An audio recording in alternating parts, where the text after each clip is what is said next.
Okay, so today, guys, we're going to be looking at my full results for 2022. 2022 was a great year for me personally. Obviously, my first full year with 888, playing a bunch of live events, including the main. But unfortunately, my online results were the most disappointing they have been for a while. Today, I'm going to be showing you my results from every stake, starting from 10-0 in the challenge up to 50-0, which is my highest current stake. And I'm also going to be talking about my winnings from live cash, online tournaments, and live tournaments. In terms of online cash, I'm not remotely proud of what I'm able to show you guys today. And we're going to be talking about all the things that have led to my pretty poor showing in the last 12 months. Although it's never comfortable sharing bad results, I do think it is really important in poker to be transparent and honest. But it's also important to hold myself accountable by sharing my results with you and start the work towards a better 2023, something that I'll get into in a bit more detail later on. If you do enjoy the videos, guys, and you want to see more results videos in the future, then please do me a favor by dropping a like on the video and subscribing to the channel if you are new. But for now, let's delve into my full results for the year of 2022. So here we are on Poker Tracker, guys, and as you can see, we are filtered by the 1st of January 2022 to the 31st of December 2022, and we're going to go through the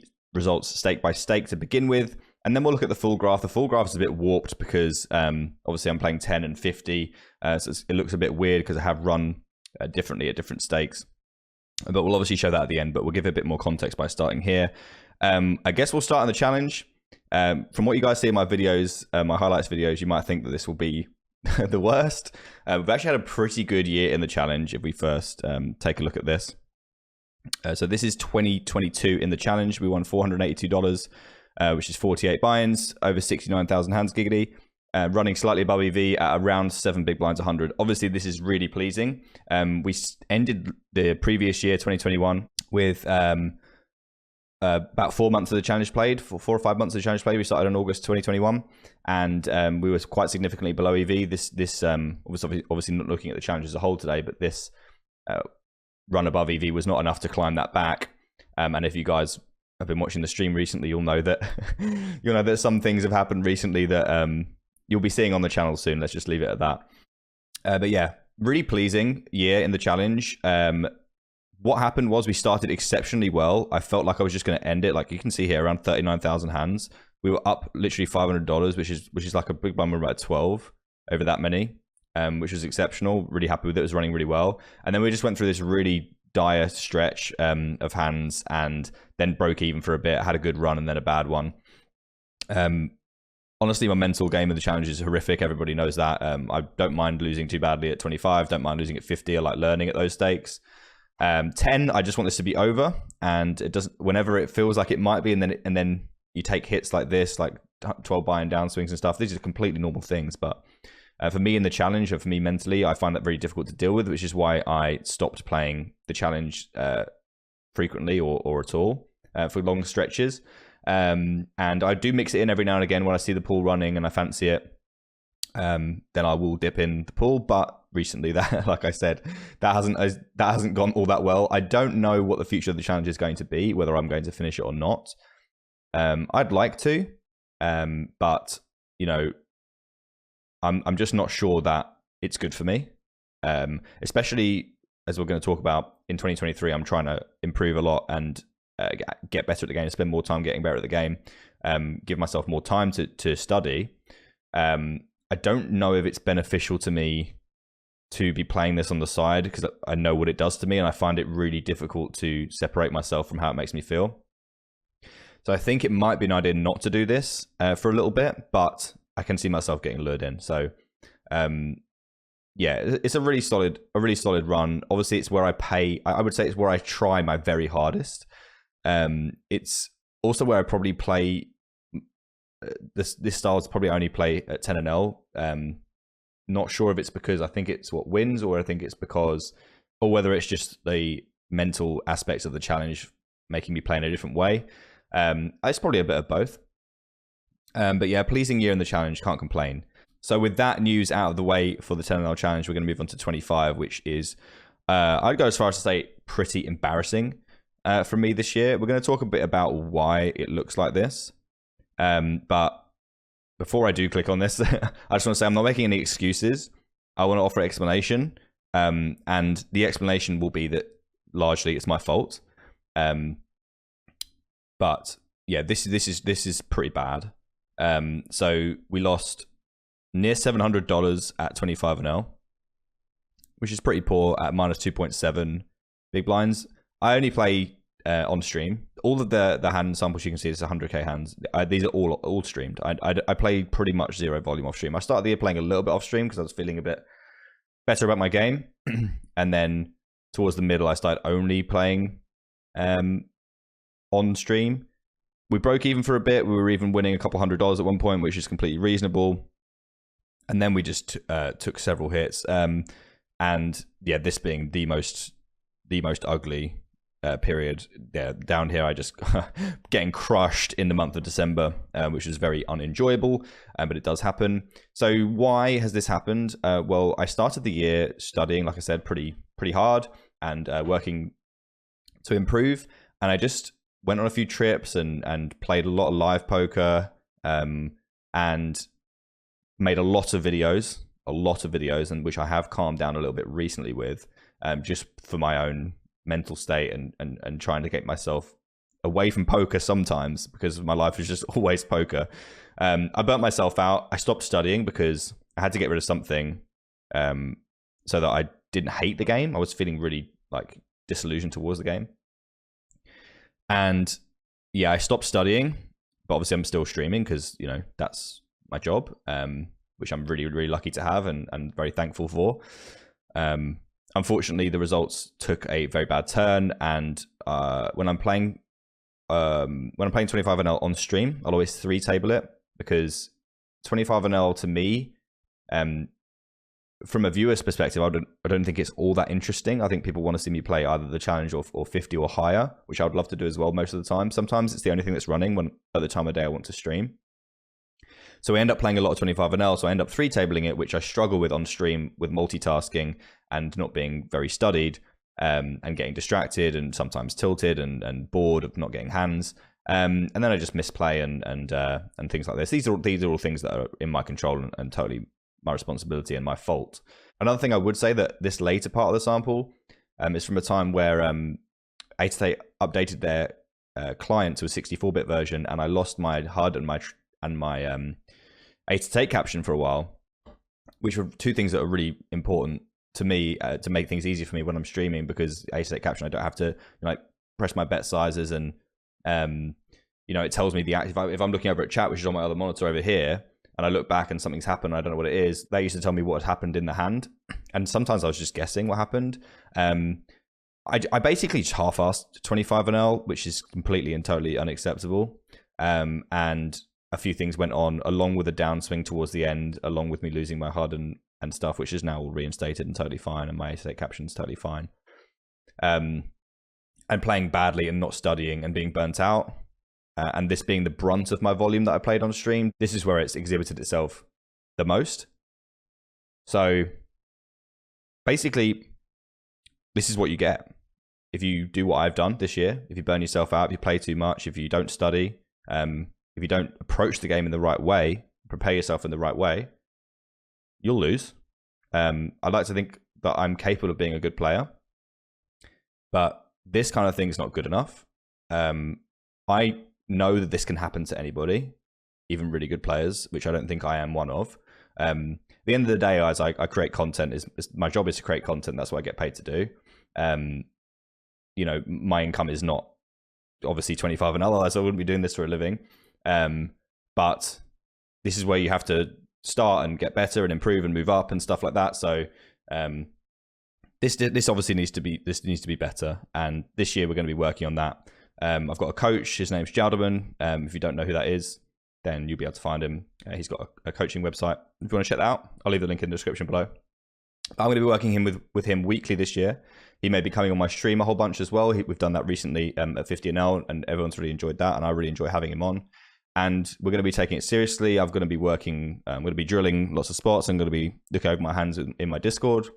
And yeah, we're going to have weekly coaching sessions, and hopefully we can turn things around. I'm going to be trying to play 50NL as much as I can. So on that note, let's take a look at 50. We didn't get to play that much. Like I said, the times of the day that I stream, we ran pretty well at 50. The times of the day that I stream, 50 doesn't always run. If I wanted to stream in the evenings, I could always play 50, but unfortunately, that would be a little bit too difficult in terms of my personal life, and spending time with my girlfriend and doing other things that I want to do, which I like to do in the evening. I'm going to mix in some more evening sessions so I can play some 50 because it's really important for me to play some 50 this year. We only played 13,000 hands. This sample means absolutely nothing. You could argue that 100k hands is also nothing, but this is really not a big sample. And obviously I've run good over the sample, around 8 binds above EV, it looks like 7 or 8. This is spread out across a whole year, so I just really don't know. Whenever I do play 50, I always 2-table. So that's why the sample will be low. I quite often won't get 1,000 hands in a session. So you can call this like maybe 15 to 20 sessions of 50 NL on stream this year. Maybe not even that.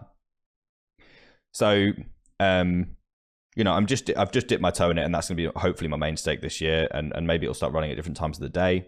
But yeah, it's not really much to extrapolate from this. I did do a few 50NL sessions with JVL Star that you can find on my channel, and a couple of things of me talking about 50NL, and obviously in my highlights as well. Hopefully that this year this will become a little bit more staple for me, and I'm going to work hard to make sure that it is.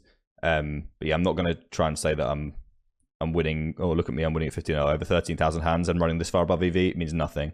I imagine it would look a lot more like my 25NL graph if I if I was playing 100,000 hands of it, because I'm just not in the right frame of mind, I'm not mentally prepared, I'm not technically prepared in terms of knowledge of the game. At the start of the year, I think you can see in all the graphs, they all start really, really well.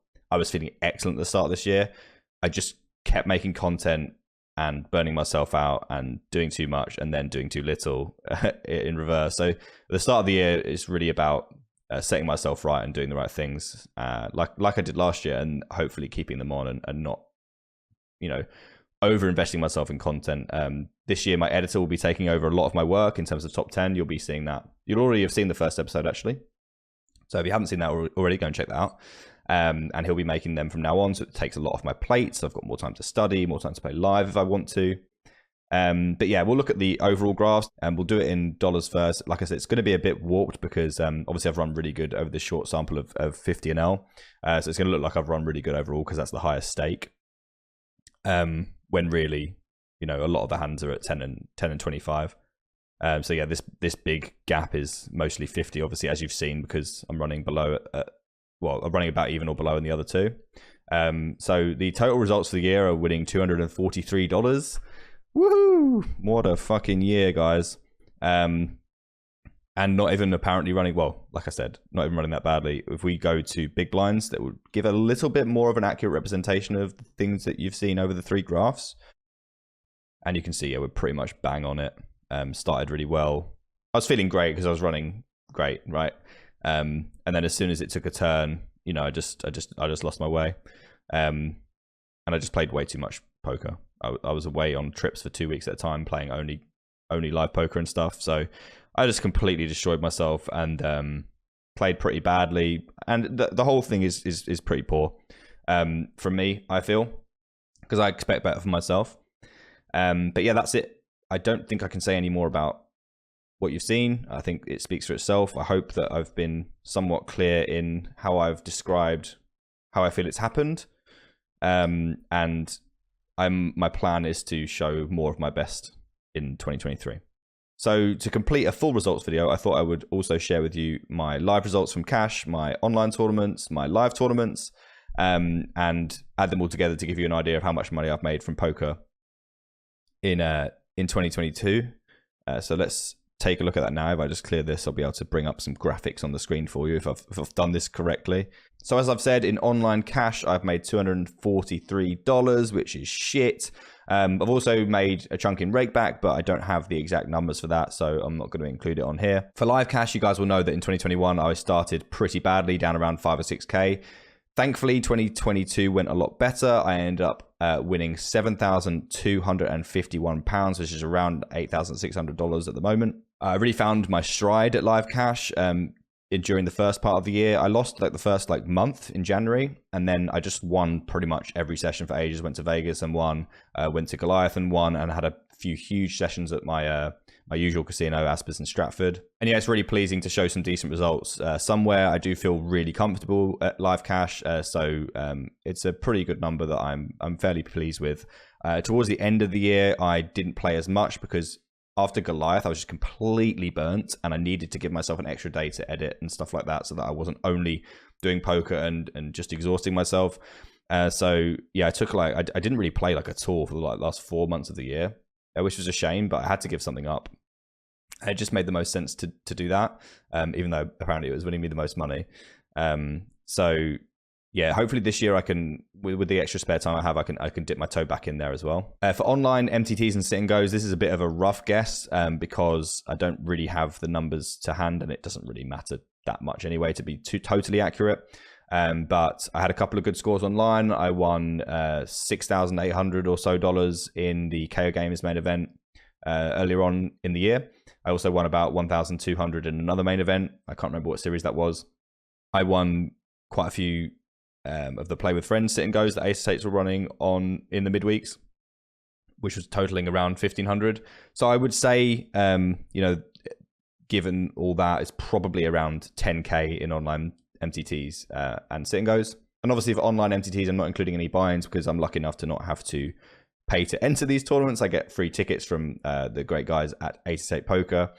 So you know, everything that I win is profit. And that's obviously true for live MTTs as well. I played a couple in Barcelona, which I bricked. But everyone should be aware by this point, if I've mentioned it enough, that we did cash the main event for $15,000 in July, which was an unbelievable experience. And you know, obviously I was entered into that from winning the Play with Friends sit and go tournament over 6 weeks. And yeah, I could never have dreamed of cashing it, but we did manage to do so. So $15,000 there, but I did sell 31% of myself to my friends that wanted to sweat, which left me with 69% of myself, giggity, and I ended up with $10,350 profit. So all in all, I think that adds up to around 28 to 30,000, depending on the MTTs. I might have missed a few online, but somewhere around 28,000 is about the figure I think I've made from poker this year. And only about $240 of that from online cash, which is supposed to be what I'm good at, guys. So maybe a refocus? No, we're just going to try and get better at cash, guys. And obviously we'll still be in those live tournaments and those online MTTs that I get flicked into, luckily. And obviously, if I had to actually put the buy-ins of what the tickets were worth, I've bricked a ton. I'm a terrible tournament player, but technically it's profit, right? So I have to include it. So yeah, that was my 2022 results. So I hope you enjoyed that, guys. I know I haven't been showing my results as much as I probably should have over the last year, but hopefully that comprehensive overview makes up for it somewhat. And if you guys would like to see more of these over the course of 2023, then please do let me know by dropping a comment down below, liking the video and subscribing if you're new. But yeah, that's going to do it, guys. Go easy on me in the comments. I am working on it. I am going to improve this year. I'm really excited about what 2023 might bring. Make sure you check out the new top 10 hands of the week if you haven't seen that already. It's got a new layout. It looks really, really cool. And stay tuned. Within the next week or so, we're going to have a special stream highlights video of a 10-0 challenge session I played on stream recently. It is the most bonkers session you're ever going to see in your life. There's no way anyone's ever run this badly before in any form of the game. If you think you've seen some shit before, guys, I have got something to show you. Anyway, that's going to do it, guys. Thanks a lot for watching. I really appreciate all of your support, and I will see you guys on the next one.